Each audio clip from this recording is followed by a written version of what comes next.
y agradecemos nos reciba el padre Alejandro Solalinde, luchador, defensor de los derechos humanos y sobre todo, bueno, activista en varios casos de los cuales vamos a platicar en este momento. Padre, muchísimas gracias por atendernos. Al contrario, qué gusto estar en el Canal 6. Vamos con la primera pregunta, padre, obligada. En estos últimos meses, el tema migratorio en nuestro país ha cobrado relevancia por las medidas que ha implementado el gobierno mexicano en respuesta a esta petición del gobierno de los Estados Unidos. ¿Cuál es el diagnóstico que usted tiene en torno a el tema de la migración en nuestro país? Bueno, México está reflejando en su territorio la crisis, el cambio tan dinámico que está teniendo la migración a nivel mundial. México es solamente una pequeña parte de todo lo que se está moviendo en el mundo. Un ejemplo de ello es América Latina, que tiene una movilidad increíble en este momento, después de los acontecimientos de Venezuela, pues también la parte de Centroamérica, Honduras, Salvador, Guatemala, pero también ahora Nicaragua. México tiene al interior un reto muy grande. No se ha acomodado, se está acomodando apenas, porque está luchando contra varias inercias. Por ejemplo, una de ellas es este chip que tienen los hermanos centroamericanos y extracontinentales y sudamericanos de ir al norte. Pareciera que es una obsesión ir al norte. No importa si salen 20 Donald Trump, no le hace, ellos van a ir. No importa si hay unas fronteras resguardadas, ellos van. O sea, ese es el principal obstáculo que tenemos en este momento.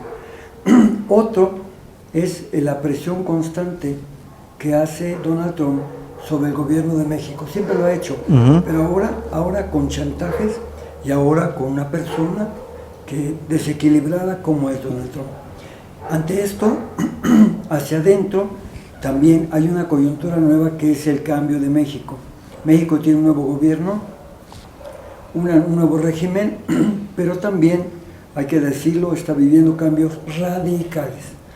Este es el contexto por el cual los migrantes están pasando y es difícil, pero tenemos que buscar, como dijo el presidente Andrés Manuel, un equilibrio entre la seguridad, los derechos humanos, pero dando prioridad a los derechos humanos. ¿Adecuada la política migratoria que implementa el gobierno mexicano, como enviar a la Guardia Nacional, entre otras medidas? La Guardia Nacional de por sí, independientemente de la migración, era una disposición, incluso de todos los partidos, una prioridad, la seguridad interior. Era una prioridad, independientemente de los migrantes. Pero obviamente tenemos que cuidar también las fronteras. La frontera sur nunca se había ordenado, nunca se había regulado, siempre entraba de todo ahí, ¿verdad? Y ciertamente hay que decirlo que así como entran la mayor parte, la gran mayoría de migrantes buenos, personas, pero hay otras que también vienen con otras situaciones sociales o más bien antisociales, como son pandillas, mareros, todo eso, y hay que cuidarlo.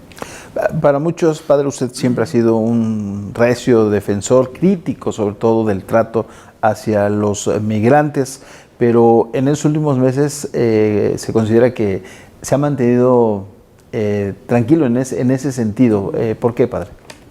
No es así. Si usted se fija, yo he seguido haciendo críticas, pero distingo. El gobierno en bloque ya no se puede ver en bloque. Correcto. Hay que distinguir. Tenemos un presidente diferente, un presidente honesto, un presidente que ama a la gente, que no le interesa el dinero y que sí se preocupa por los pobres, por los migrantes, sí. Pero yo dije el bloque de gobernación, sobre todo antes de que entrara Ricardo Peralta, era un bloque de gobernación con buena voluntad, pero que desconocía la migración. Con inexperiencia. Inexperiencia total en migración.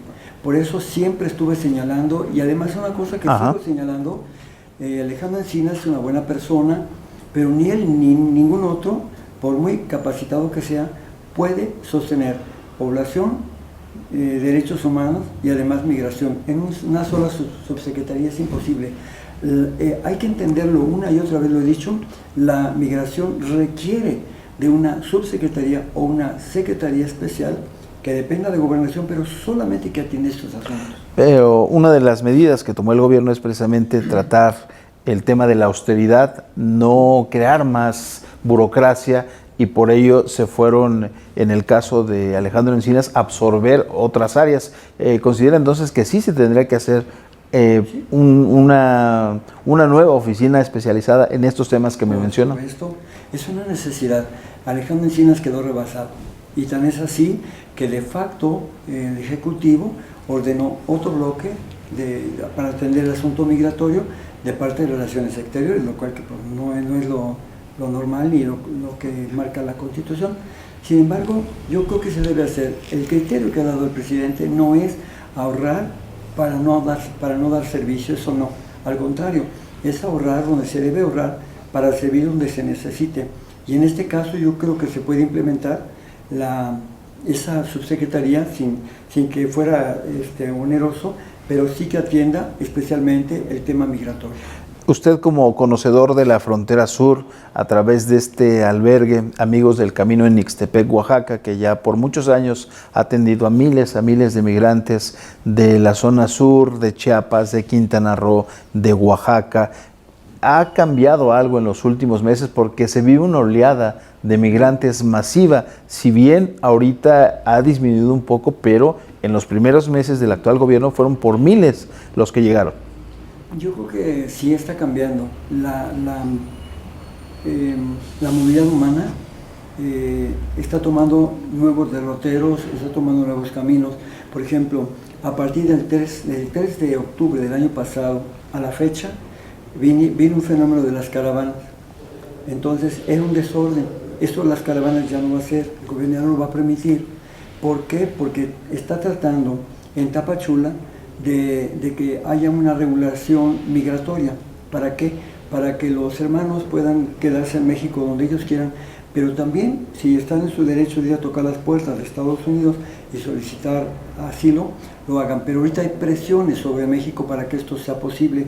Entonces, ha habido un flujo migratorio muy considerable, ahorita ya está bajando, pero no se ha suspendido. La migración nunca va a parar, ella nunca va a parar. Y va a seguir cauces por donde los traficantes de personas los puedan llevar, más riesgoso, con un mayor costo y además inútil, porque aunque logren pasar al otro lado, Donald Trump los está regresando. Estas medidas recientes de establecer un fondo, por ejemplo, para apoyar a Honduras, para apoyar a Guatemala, ¿incidirán en este movimiento humano en la frontera sur? Son intentos, son signos de lo que se debe hacer. Lo que plantea el presidente, yo creo que es lo razonable. Yo recuerdo como en 2013, un grupo de personas migrantes y activistas y también defensores de derechos humanos, hicimos una caravana de Sudamérica, Centroamérica, México, Estados Unidos, que se llamó Abriendo Puertas a la Esperanza. Y ahí propusimos ya, con pláticas con Centroamérica, con México, con Estados Unidos, que la única solución era apoyar el desarrollo de los lugares de origen. Esto lo ha retomado el presidente con muy buen sentido, y entonces lo que quiere hacer, si es efectivo o no es efectivo, ya depende de cada presidente, de cada país, si tiene voluntad de que sus connacionales salgan o no, porque de todos modos hay que reconocer, esos países son remesarios, viven de las remesas, como México también. Sin duda, algo importante en este tema es el diagnóstico de quienes conocen, de quienes han estado ahí. Me refiero a usted, que ha vivido de manera directa lo que le platican los centroamericanos, lo que ve. Y también usted, se dice que le habla al oído al presidente, que tiene una cercanía. ¿Lo escucha? ¿Usted le ha dado estos datos que usted conoce, que ha visto del trato hacia la migración en esta zona? Fíjese que le voy a decir algo. He tratado otros asuntos. Ajá. La última vez sí traté el asunto con él, el intento que estamos haciendo mi equipo misionero y yo, de arraigar hasta donde sea posible en México a familias migrantes de color, porque son los que más se están deportando. es decir, africanos, haitianos, garífunas, y estamos hablando con ellos. Estamos haciendo un gran esfuerzo por convencerlos de que se queden en México. Ya tenemos varias partes donde la autoridad, la iglesia, la sociedad civil, los empresarios están dispuestos a ayudarlos. Solo todo está en que quiera. Esto sí se lo traté al presidente. ¿Y qué le dijo? No lo veo con buenos ojos, él escucha. ¿De cuánta población aproximadamente estaríamos hablando de que pudieran dársele vivienda, dársele las facilidades para que radiquen en nuestro país? ¿De cuánto estaríamos hablando, padre? No lo sabemos porque depende de los que acepten, pero lo que sí le puedo decir es que es un trabajo hermosísimo que parte de la conciencia y del convencimiento. Hablamos de un acompañamiento. Acompañar no es jalar a la gente, no es imponerle nada. Y tratamos de hablar con ellos, pero también de los lugares donde nos van a recibir, con las autoridades, con la población, y ellos van a tener, por así decirlo, un medio de producción, un traje a la medida, para que puedan ellos ser autosustentables.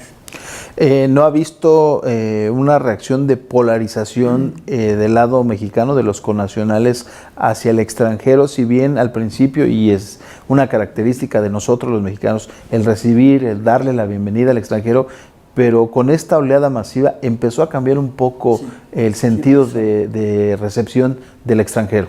Sí, desgraciadamente la caravanización del éxodo hizo mucho daño, porque vacunó a la gente por la forma desordenada, mal de cómo traían a la pobre gente.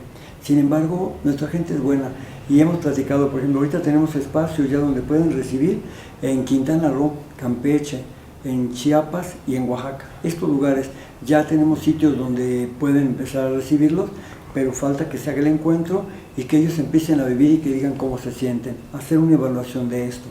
Vamos a ir a una pequeña pausa, vamos a regresar con temas torales, la situación de los derechos humanos, la agudización de la agresión hacia las mujeres que se ha vivido en las últimas semanas y donde usted ha tenido también un papel fundamental. Estamos platicando con el padre Alejandro Solalinde. Vamos a la pausa aquí en Perfiles del 6 y continuamos.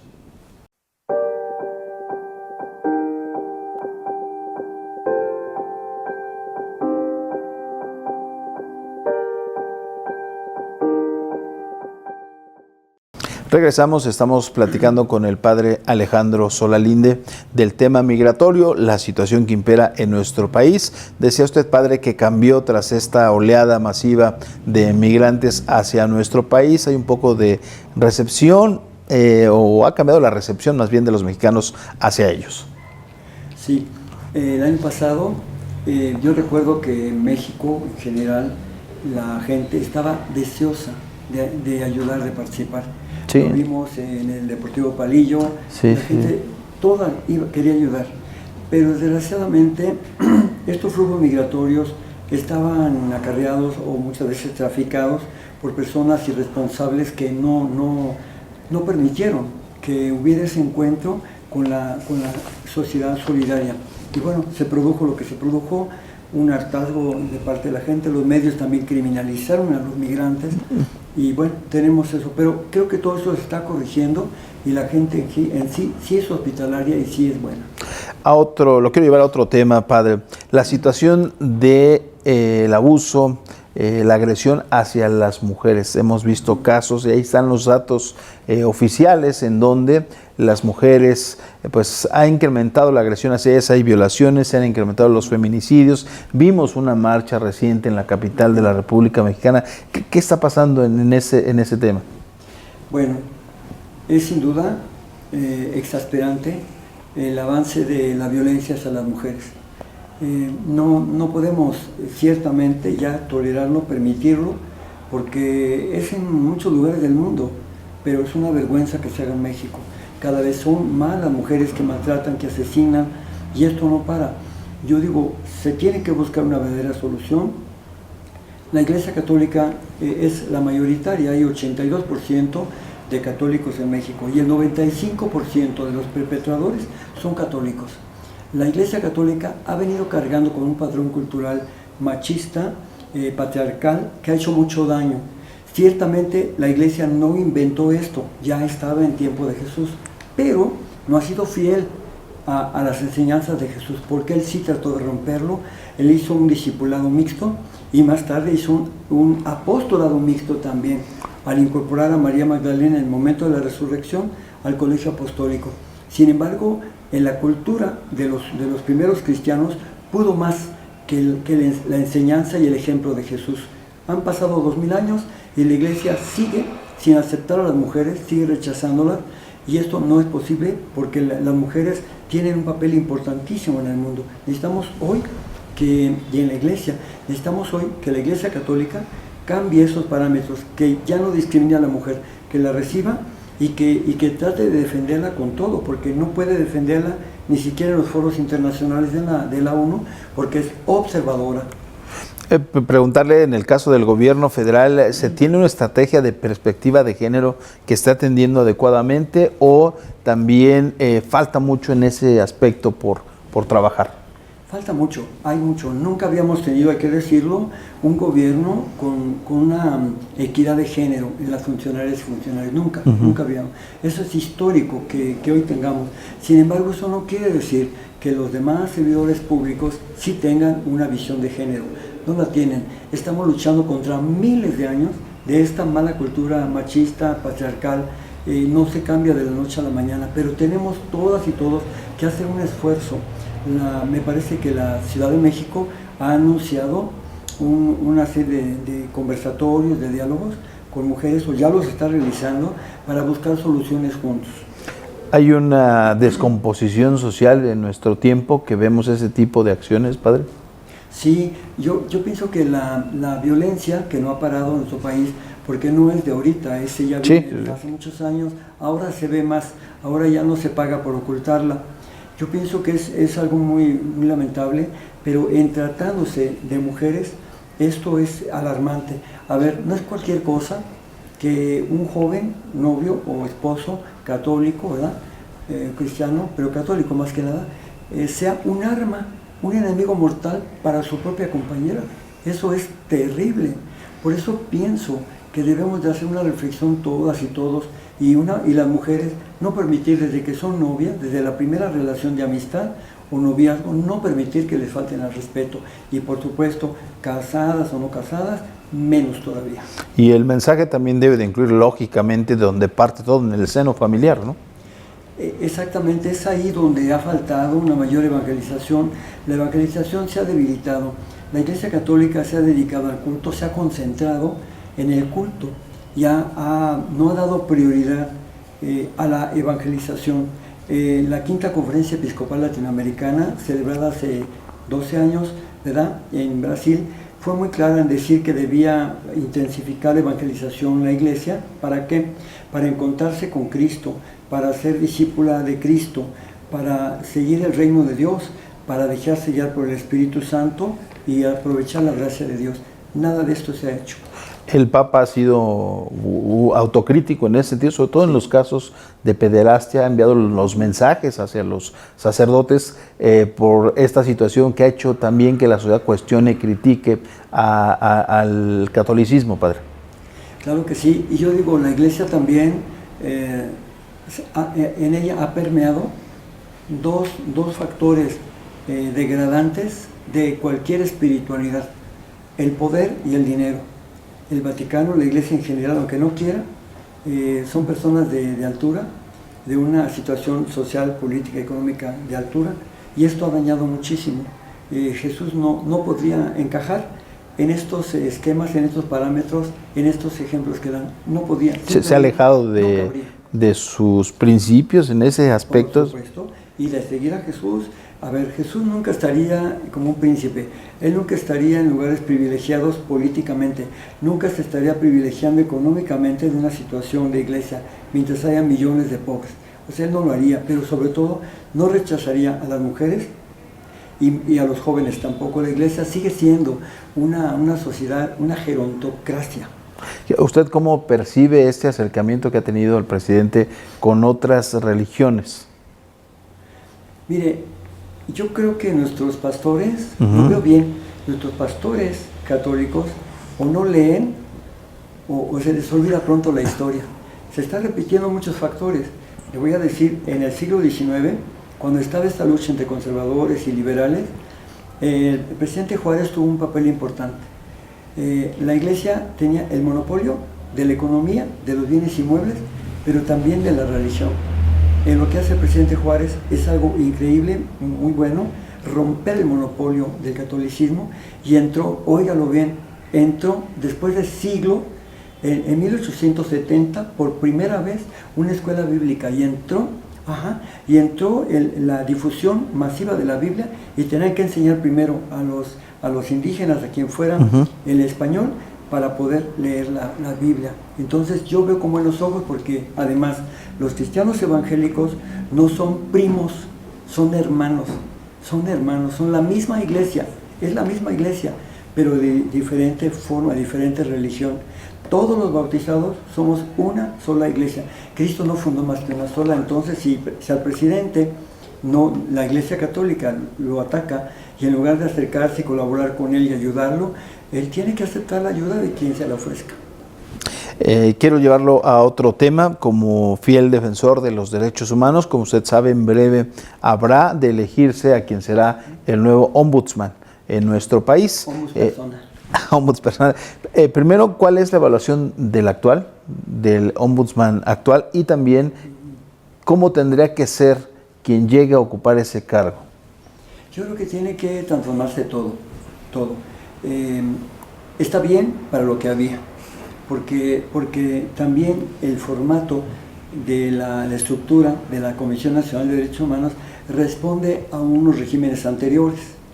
Hoy tendríamos que ver que las cosas ya no son así, ya no hay sugerencias o dedazos, o como quiera, políticos, ¿verdad? Porque sí está politizada, sí, claro que está, pero también es muy de escritorio.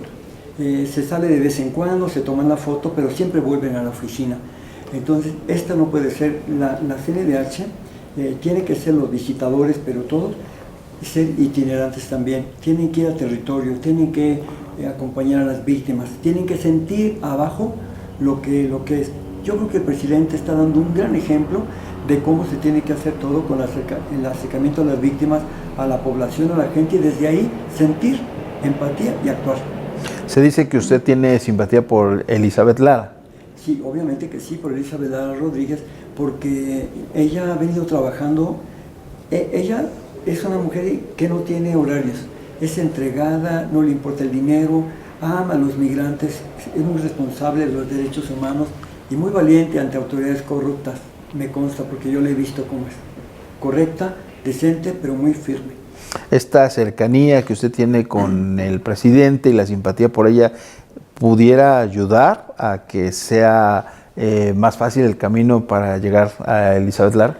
Yo siempre he dicho que ella es una propuesta, pero se tienen que seguir reglas del juego. Hay otras personas que quizá también aspiran a eso y hay que tener respeto. No, yo no creo en el dedazo. El presidente ha sido muy claro en no creer en el influyentismo. Una cosa es sugerir, porque además sí lo vale. Yo he dicho y no retiro lo dicho, que tal vez Elizabeth sea, si no lo mejor de la Comisión Nacional de Derechos Humanos. Finalmente, padre, para cerrar, muchas veces la cercanía con las personas hace que sepamos realmente cómo son, cómo actúan, cómo son. Lo digo en el sentido del Ejecutivo Federal, porque para muchos, bueno, de las cámaras hacia acá, pues es una persona que a veces no escucha, que es la palabra del señor presidente, y hay cuestionamientos en temas de seguridad, en temas económicos sobre todo, pero realmente el presidente sí escucha a su gente. Sí escucha, y le escucha mucho, pero sobre todo escucha a la gente de abajo. Yo quiero aclarar algo que no le he dicho nunca y es muy importante. El presidente no es que no escuche, es que tiene muy clara, muy firme su opción. Él bien sabe lo que quiere hacer. Por ejemplo, yo le podría describir lo esencial de él. Ahorita la guerra que tiene la oligarquía, y Claudio X González, ¿verdad? Todos ellos ricos de la oligarquía, en contra de él, es porque él está separando los poderes fácticos capitalistas, neoliberales, del servicio político. O sea, ya no permite la intromisión de estos poderes económicos en la política, y por lo tanto ellos ya no van a seguir beneficiándose como lo hacían con los regímenes anteriores de eso. 2. El principal interlocutor del gobierno ya no son la gente de arriba, ya no es la gente de abajo. Y eso hay que entenderlo, por eso su lenguaje llano, coloquial, por eso siempre se va, de las mañaneras se va con la gente. Otra cosa importante, la macroeconomía sí le interesa, está cuidándola, pero él tiene fe en México. Las calificadoras amañadas, ¿verdad? Ellas no van a decir que está bien, porque no está siguiendo los cánones de la privatización. Entonces todo esto hay que verlo. La gente tiene que entender que estamos cambiando para bien de México, que estamos rescatando a México. Eso es importante, yo creo. Por eso es tenaz, es tenaz, porque él sabe lo que quiere. No es que sea terco, es tenaz. Y sí sabe lo que quiere, que es el bien de México, y quiere rescatar a México. Será el mejor presidente de México. Pues ahí quedan las palabras del padre Alejandro Solalinde, y gracias sobre todo por recibirnos aquí en Canal 6. Padre, muchísimas gracias y esperamos en otra ocasión volver a charlar con usted. Muchas gracias. Nosotros nos despedimos en otra emisión más de Perfiles del 6. Muy buenas noches.